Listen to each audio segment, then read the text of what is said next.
करीब 1 महीने पहले साथियों मेरी भी तबीयत थोड़ा सा खराब हुई थी। हालांकि पहले हल्का सा जुकाम हुआ, गला खराब हुआ, गला में दर्द। मैंने डॉक्टर साहब से पूछ के दवाई ली, 5 दिन दवाई ली, वो थोड़ा ठीक हो गया। लेकिन 5-6 दिन के बाद में फिर बुखार आया। फिर मेरे साथी डॉक्टर साहब हैं जो हमारी पार्टी में राष्ट्रीय कोऑर्डिनेटर हैं, डॉक्टर विजय कुमार जी, उनसे पूछकर दवाई ली। 5 दिन की उन्होंने दवाई दी। मैंने अपने आप को क्वारंटाइन कर लिया। 5 दिन दवाई लेकर मैंने वो दवाई खाई, ठीक हो गया। लेकिन फिर भी 4-5 दिन और मैंने अपने आप को क्वारंटाइन रखा। उसके बाद मैं बिल्कुल ठीक हो गया। मैं बिल्कुल इस समय बिल्कुल ठीक हूं, जिसकी वजह से मैं आपके बीच में भी नहीं आ सका, मीडिया में भी नहीं आ सका, और लगभग 1 महीने से कहीं भी गया नहीं, घर से बाहर गया नहीं। ये स्थिति रही। लेकिन आज आपके बीच में आना पड़ा, सोशल मीडिया पर आना पड़ा साथियों, आना पड़ा एक बहुत जरूरी बात को लेकर। और मैं आप सबसे निवेदन ये करूंगा कि जो भी साथी धीरे धीरे जुड़ रहे हैं, ये जिन साथियों तक भी फेसबुक के माध्यम से ये वीडियो पहुंचेगा, जब भी पहुंचेगा, तो वो सारे साथी इस वीडियो को सुन के इसको आगे पहुंचाने की कोशिश करें। कहां पहुंचाना है मैं ये भी बताऊंगा, किस लिए मैं ये बात आपके बीच में रख रहा हूं, ये भी मैं आपसे रिक्वेस्ट करूंगा साथियों। मैंने कल एक वीडियो देखी श्री राकेश टिकैत साहब की, और फिर आज मैंने एनडीटीवी इंडिया में यह न्यूज सुनी कि 26 तारीख को जो संयुक्त किसान मोर्चा के सारे नेता हैं, वो इस किसान आंदोलन के माध्यम से काला दिवस मनाने जा रहे हैं। और उनका कहना है कि काला दिवस इसलिए मना रहे हैं क्योंकि इस आंदोलन को, किसान आंदोलन को दिल्ली पहुंचे हुए, दिल्ली के सीमाओं के चारों तरफ इकट्ठा हुए, करीब 6 महीने उस तारीख को हो रहे हैं, 26 तारीख को, क्योंकि 26 नवंबर से शुरू हुआ था, तो 26 तारीख को 6 महीने हो रहे हैं। इसलिए एक तो इस वजह से काला दिवस, और दूसरा 26 तारीख को मोदी सरकार को 7 साल पूरे हो जाएंगे, क्योंकि 26 मई 2014 को प्रधानमंत्री नरेंद्र मोदी ने पहली बार प्रधानमंत्री पद की शपथ ली थी। इसलिए ये 2 कारण हैं जिसकी वजह से 26 तारीख को काला दिवस मनाने जा रहे हैं। और इस काले दिवस पर जिस तरह से वो मनाएंगे, उनका कहना है कि सभी लोग अपने घरों पर, अपनी दुकानों पर, अपने वाहनों पर काला झंडा लगाकर काला दिवस मनाएं। नरेंद्र मोदी के पुतला फूंकने की भी बात है कि उनका पुतला भी फूंका जाएगा। काला दिवस इस तरह से वो मनाएंगे। पर मेरा एक निवेदन आपके माध्यम से, सोशल मीडिया के माध्यम से, और आप सभी साथियों से भी मैं कहूंगा कि आप भी जहां तक संयुक्त किसान मोर्चा के जितने भी नेता हैं, जितने भी महत्वपूर्ण साथी हैं, उन तक ये बात पहुंचा सकते हैं, तो वहां तक पहुंचाई जाए। उनको रिक्वेस्ट की जाए कि 26 तारीख को काला दिवस न मना के इसे वो 1-2 दिन आगे पीछे कर लें। जैसे इसको मैं मानता हूं कि 26 तारीख को तो आपका आंदोलन शुरू हुआ, तो जिस दिन आपका आंदोलन शुरू हुआ, आंदोलन को 6 महीने हो गए, उस दिन काला दिवस मनाने का कोई औचित्य मुझे नजर नहीं आता। रही दूसरी बात कि 26 तारीख को नरेंद्र मोदी सरकार को 7 साल हो जाएंगे, तो हम उसको पहले से न काउंट करके अगर दूसरी बार से काउंट करें तो 26 मई की बजाय 30 मई को हम काला दिवस मनाएं तो ज्यादा बढ़िया है, क्योंकि 30 मई 2019 को ये दूसरा टर्न जो है, दूसरी पारी नरेंद्र मोदी सरकार की है, इसकी नरेंद्र मोदी ने शपथ 30 मई को ली। तो हम 30 मई को, और क्योंकि इसी दूसरे टर्न में ही वो ये कृषि कानून, काले कृषि कानून लेकर आए हैं, तो अगर हमें मनाना है तो मैं समझता हूं शायद बेहतर यह होगा कि 30 मई को हम काला दिवस मनाएं तो कहीं ज्यादा बढ़िया। और इससे भी बढ़िया एक और दिन है जिस दिन हम काला दिवस मनाएं, वो और भी एक और बहुत बढ़िया दिन है, और वो है 5 जून। क्योंकि 5 जून को एक साल पहले 2020 में अध्यादेश के माध्यम से मोदी सरकार इन कृषि कानूनों को लेकर आई थी, ये लागू किए थे 5 जून को। तो मैं समझता हूं अगर हम किसान आंदोलन के माध्यम से काला दिवस मनाना चाहते हैं तो सबसे बढ़िया जो दिन होगा वो 5 जून, जिस दिन ये काले कृषि कानून ये सरकार अध्यादेश के माध्यम से लेकर आई वो, या और अगर आपको मनाना ही है तो जो 30 मई है, जिस दिन दोबारा प्रधानमंत्री नरेंद्र मोदी ने प्रधानमंत्री पद की शपथ ली, उस दिन मनाना चाहिए। शायद ये 2 दिन सबसे अच्छे दिन रहेंगे मनाने के लिए। और इनमें भी मेरे अपने व्यक्तिगत विचार से 5 जून, जिस दिन ये काले कृषि कानून लागू हुए अध्यादेश के माध्यम से, वो सबसे अच्छा दिन होगा कृषि कानून, ये काला दिवस मनाने के लिए।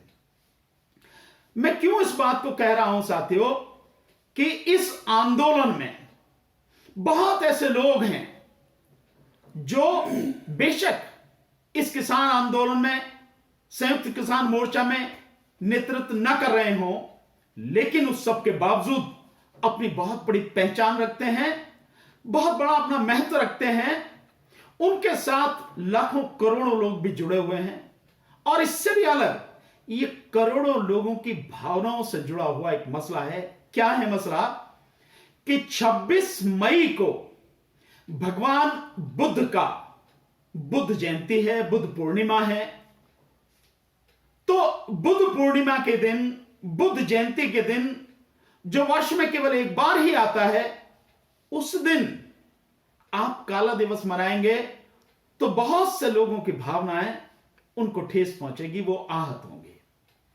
तो जितने भी किसान संयुक्त संघर्ष समिति के नेता हैं, संयुक्त किसान मोर्चा के साथी हैं, अगर मेरा ये वीडियो उन तक पहुंचे तो मेरा उन सबसे निवेदन यह है कि इस बात पर दोबारा से विचार करें, दोबारा से सोचें कि उस दिन, जिस दिन भगवान बुद्ध से जुड़ा हुआ है, बुद्ध पूर्णिमा या बुद्ध जयंती, उस दिन काला दिवस न मना के इसको उस दिन मनाएं जिस दिन वाकई में यह सार्थक रहेगा, 30 मई या 5 जून। क्योंकि भगवान बुद्ध को मानने वाले और बाबा साहब डॉक्टर अंबेडकर को मानने वाले बहुत बड़ी संख्या में लोग हैं जो इस आंदोलन से जुड़े हुए हैं, इस आंदोलन में पहले ही दिन से कंधे से कंधा मिलाकर साथ हैं। तो इसलिए मेरा मानना यह है कि ऐसा दिन जो करोड़ों लोगों के लिए बहुत ही महत्वपूर्ण दिन है, उस दिन यह काला दिवस न मनाया जाए। इस बात को जरूर ध्यान रखा जाए साथियों, क्योंकि हमें लोगों को जोड़ना है, लोगों को तोड़ना नहीं है। और लोग तभी जुड़ते हैं जब उनकी भावनाओं का सम्मान किया जाए, उनकी भावनाओं का ध्यान रखा जाए और उनको सम्मान दिया जाए, तभी लोग आपके साथ में जुड़ते हैं। और इतना बड़ा जो आंदोलन लगातार चल रहा है, मैं मानता हूं कि इसकी रीढ़ कौन है यह भी जानता हूं अच्छी तरह से, फिर भी उसके बावजूद भी पूरे देश में, पूरी दुनिया में इतने लोग जो इससे जुड़े हुए हैं, उनमें भगवान बुद्ध को मानने वाले बहुत बड़ी संख्या में राष्ट्रीय नहीं अंतर्राष्ट्रीय स्तर पर भी लोग हैं। तो उनका ध्यान जरूर रखा जाना चाहिए, क्योंकि बुद्ध पूर्णिमा अंतर्राष्ट्रीय स्तर पर मनाया जाता है।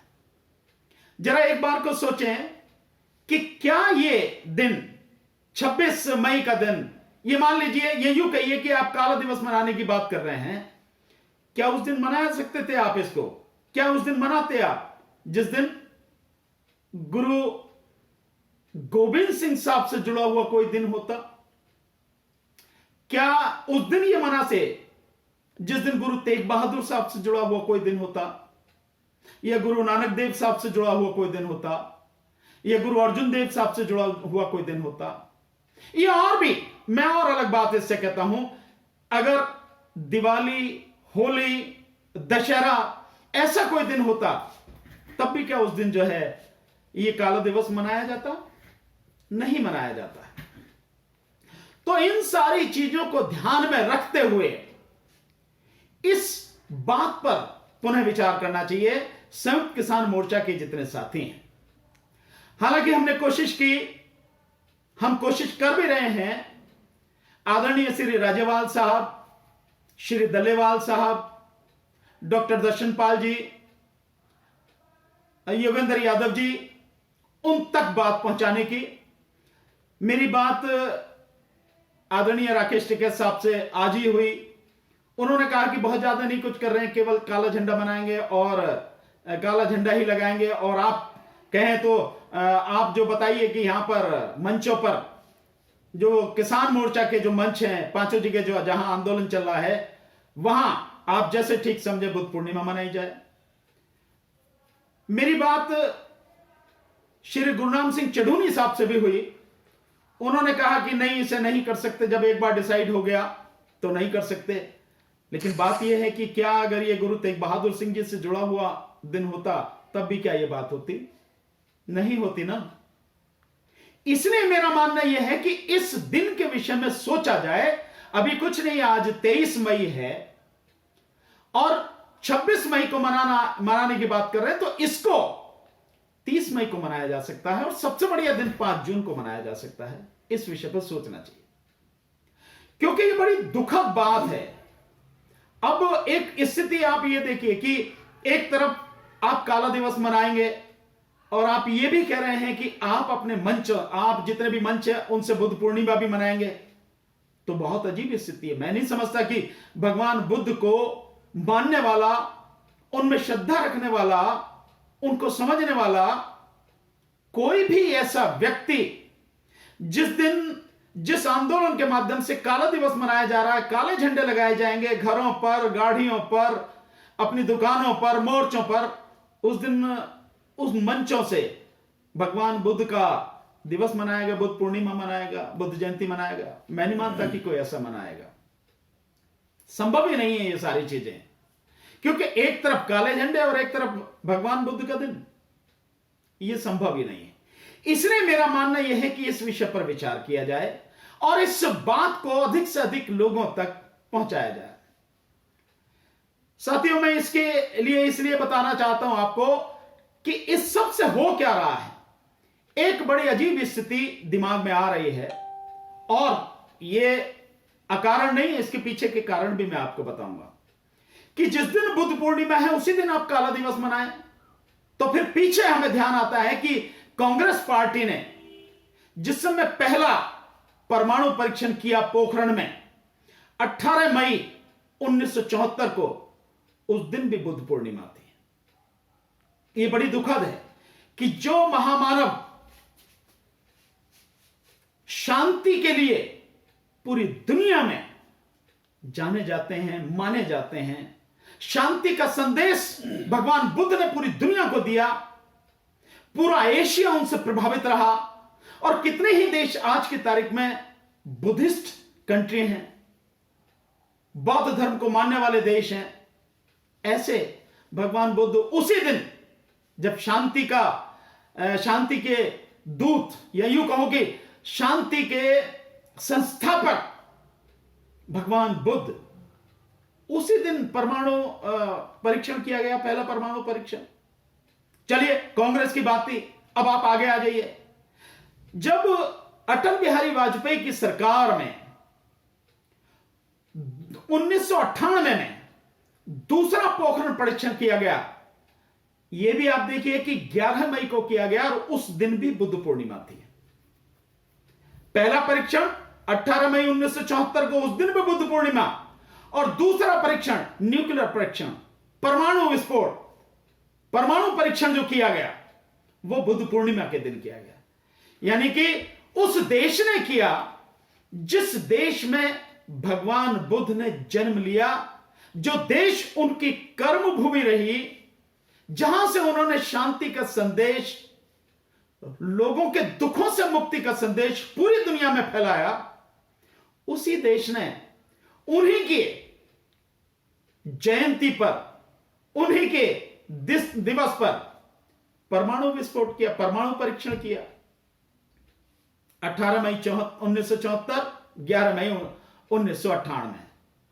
और आप देखिए तो इससे एक और चीज आओ, और इसके आगे देखिए कि 6 दिसंबर को, जिस समय परम पूज्य बोधिसत्व बाबा साहब डॉक्टर भीमराव अंबेडकर जी की पुण्यतिथि होती है, यानी उस दिन 6 दिसंबर को 1956 को बाबा साहब ने देह त्याग किया, यानी उनके शरीर का अंत हुआ, देहांत हुआ, महापरिनिर्वाण हुआ उनका।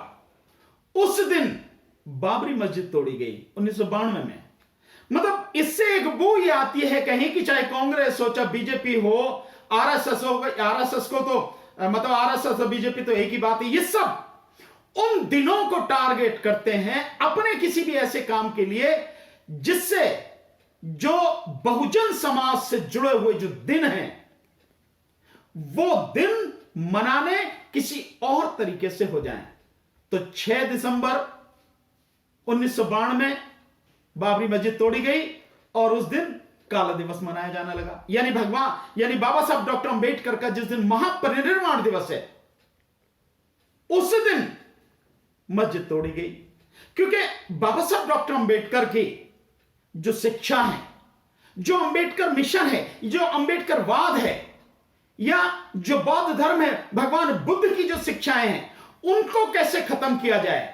क्योंकि इस देश में ब्राह्मणवाद और अंबेडकरवाद, ये यूं कहें कि भगवान बुद्ध की शिक्षाएं, ये उस ब्राह्मणवाद के पूरी तरह से विरोध में है। जो ब्राह्मणवाद का फैला हुआ अंधकार है, अंधविश्वास है, उसको खत्म करने के लिए यह एक विचारधारा है। तो किसी भी तरह से इन महापुरुषों को और इनसे जुड़े हुए दिनों को, इनकी विचारधारा को नष्ट किया जाए, यह आरएसएस की, बीजेपी की नीति रही है। तो कहीं ऐसा लगता है कि क्या कोई बीजेपी आरएसएस का व्यक्ति तो इस किसान आंदोलन में नहीं है जो इस तरह के दिन रखता है, इस तरह के दिन चूज करता है। मुझे बड़ी अजीब सी स्थिति लगती है कि इस किसान आंदोलन में बड़े बड़े विद्वान लोग हैं। जैसे आप देखें श्री राज्यपाल साहब को, बहुत विद्वान, बड़े समझदार, सुलझे हुए व्यक्ति हैं, बहुत ज्ञानी व्यक्ति हैं। श्री दलेवाल साहब सारे किसान संगठनों को जोड़ने में बड़ी बड़ी उनकी भूमिका रही, बहुत समझदार, बड़े सुलझे हुए व्यक्ति हैं, बहुत कम बोलते हैं, मैं मिला हूं उनसे। श्री डॉक्टर दर्शनपाल साहब पेशे से डॉक्टर हैं, इतने बड़े बुद्धिजीवी हैं, बहुत समझदार व्यक्ति हैं। साथ में आप देखें योगेंद्र यादव जी, कितने सुलझे व्यक्ति हैं, कितना सॉफ्ट बोलते हैं, किस तरह से चीजों को बहुत तरीके से रखते हैं सामने। और आदरणीय राकेश टिकैत साहब, ऐसे ऐसे सारे लोग सब हैं। फिर भी किस तरह से केवल उसी दिन को चुना गया जो भगवान बुद्ध से जुड़ा हुआ दिन है। हर कोई जानता है कि बुद्ध पूर्णिमा भगवान बुद्ध से जुड़ा हुआ दिन। देखिए एक बड़े अजीब, एक दुनिया में ऐसा कोई दूसरा उदाहरण ही नहीं है कि बुद्ध पूर्णिमा जो है, भगवान बुद्ध को ज्ञान प्राप्त हुआ बुद्ध पूर्णिमा के दिन, भगवान बुद्ध का जन्म हुआ बुद्ध पूर्णिमा के दिन, भगवान बुद्ध को महापरिनिर्वाण प्राप्त हुआ बुद्ध पूर्णिमा के दिन। ये तीनों चीजें ऐसी घटना है जो भगवान बुद्ध से जुड़ी हुई हैं।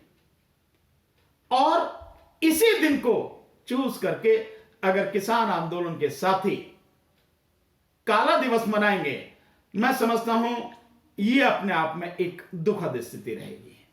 सो मेरा आपके माध्यम से निवेदन है, जो इस सोशल मीडिया के माध्यम से निवेदन है मेरा संयुक्त किसान मोर्चा के सभी साथियों से, जो भी हैं, चाहे राजेवाल साहब, दलेवाल साहब, राकेश टिकैत साहब, गुरनाम सिंह चडूनी साहब, योगेंद्र यादव जी, डॉक्टर दर्शन पाल जी, सबसे मेरा निवेदन है कि इस बात पर जरा ध्यान दें और सोचें कि इस दिन को आगे बढ़ा दें।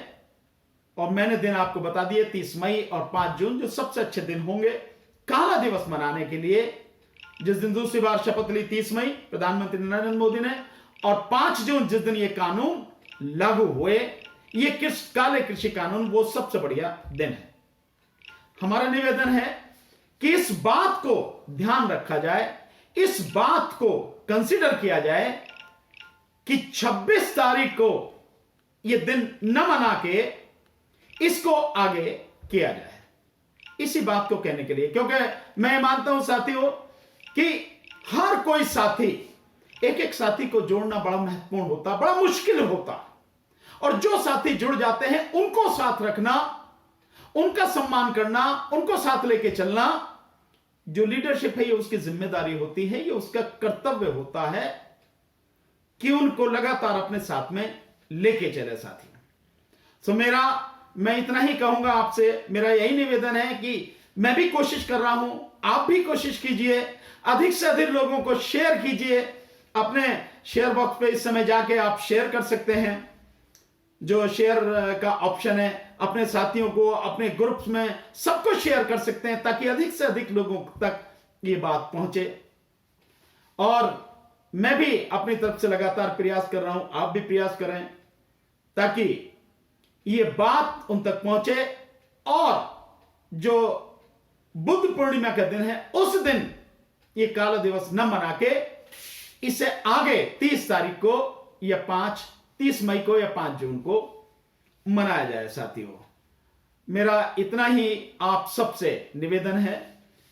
और आखिर में मैं अपने जो मीडिया के साथी हैं, जो हमारे सोशल मीडिया के बहुत सारे साथी हैं, मैं उनसे निवेदन करूंगा कि मेरे फेसबुक अकाउंट से इस वीडियो को लेके वो भी अपने चैनल पर इसे डाल के अधिक से अधिक लोगों तक पहुंचाएं। साथियों, ये बात पहुंचना बहुत जरूरी है, हमें प्रयास जरूर करना है, क्योंकि ऐसी परंपरा नहीं हमें डालनी है, ऐसा कोई काम नहीं करना है कि हमारा एक भी साथी हमसे दूर हो, या उसके मन में हमारे प्रति जो श्रद्धा भाव है, हमारे प्रति जो सम्मान का भाव है, हमसे जो उसका जुड़ाव है, वो जुड़ाव किसी तरह से कम हो। वो कम नहीं होना चाहिए, वो लगातार और मजबूत होना चाहिए, और हम और मजबूत होकर इस आंदोलन को मजबूत बनाएं, इस आंदोलन को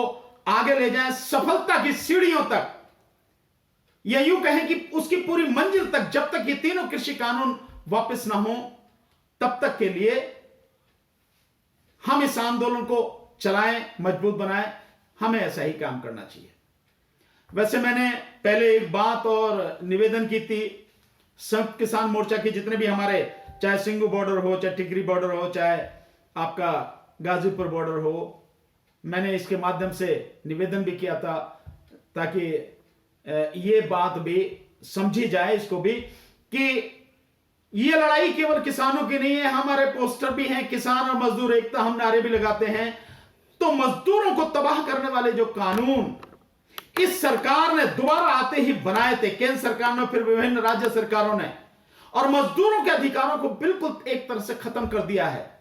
हमें उनको भी उनकी मांग को भी इसमें जोड़ना चाहिए, ताकि जब कृषि कानून वापस हो तो वो श्रम कानून भी वापस होने चाहिए, जिनसे मजदूरों के अधिकारों का पूरी तरह से खात्मा कर दिया गया, वो चीज जोड़नी चाहिए।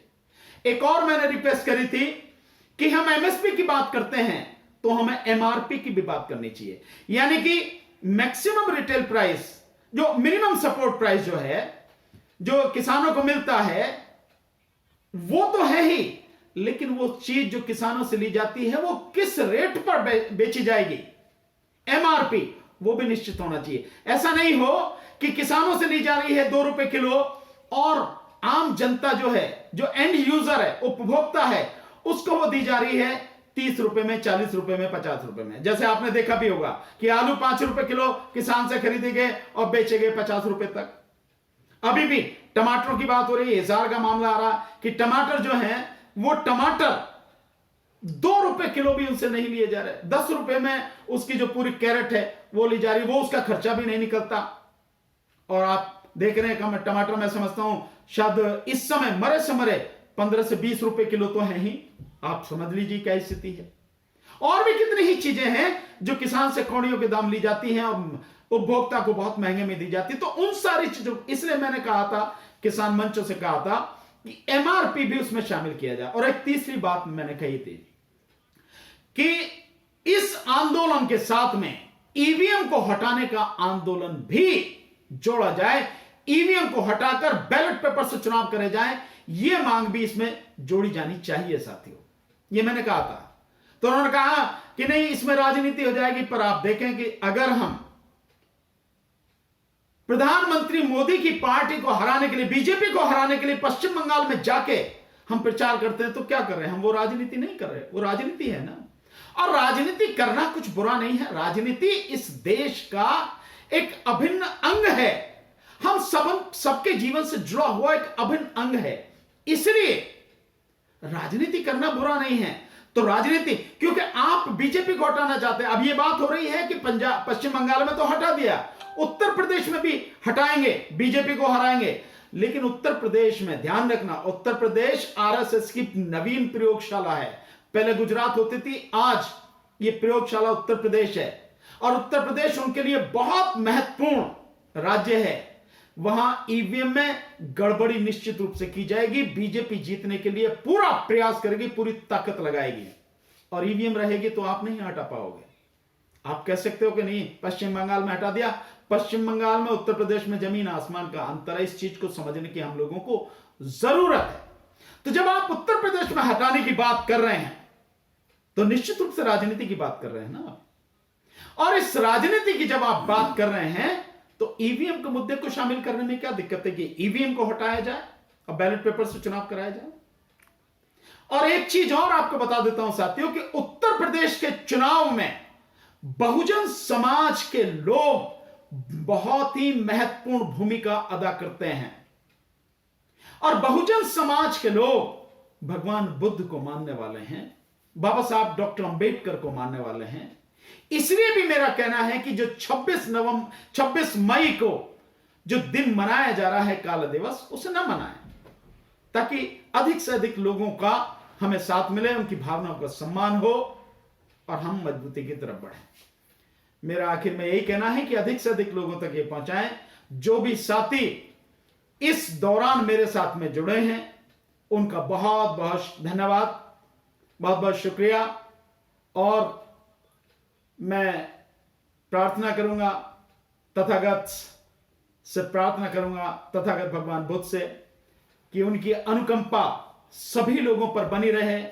सभी लोग जो इस कोरोना बीमारी से, ये यूं कहें कि सरकार की लापरवाही से दुखी हैं, बीमार हैं, वो सभी लोग स्वस्थ हो जाएं और स्वस्थ होकर आगे बढ़ें, अपने काम पर जाएं।